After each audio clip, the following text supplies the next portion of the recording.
It was a rainy Saturday morning. No, March the 22nd started off like just any other day. The morning of the Oso landslide. 911, what is your emergency?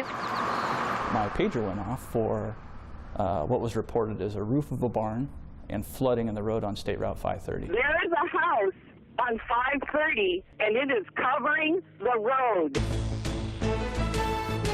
We have people that are yelling for our help. It was the longest week of this fire chief's career. And we're going to take extreme risks to try to get them out of there tonight.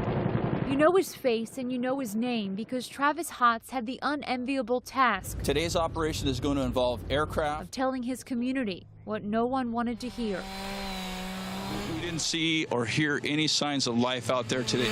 He was the initial incident commander and the voice of this tragedy, Because the mud was so thick. who updated the media and the public every single day as the death toll climbed to 43 and the rescues turned to recoveries. I would have rather been out there digging every single day than been the spokesperson, but when you agree to put a gold badge on and wear a white shirt in this business as a fire chief, you agree to let the firefighters and the company officers go out and handle those tasks.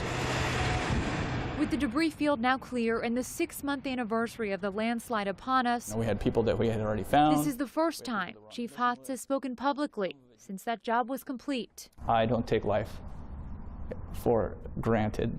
I realize that it's fragile and that the unthinkable could happen at any time, at any place.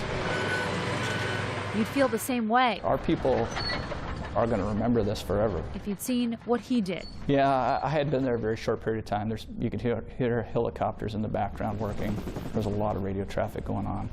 And an individual that I know that's on the fire department came up to me and said, hey, you know, my house is right over there. Can I come and take a look at it? That man was Oso firefighter Seth Jeffords, and his home, his wife, and his infant granddaughter were gone. Every fiber of my being wanted to just, essentially just cry.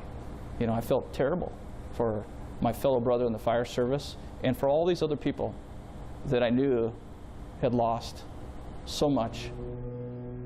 We have a massive amount of resources that are here. We are going to do everything that we can. It's very disappointing to all the emergency responders that are here on the scene. Hotz also knew then he had to keep going. Yeah, they encouraged me to take a break like midweek. They said, you're getting tired. We're seeing it. People are seeing it. You need to go home and get some rest. He tried to leave.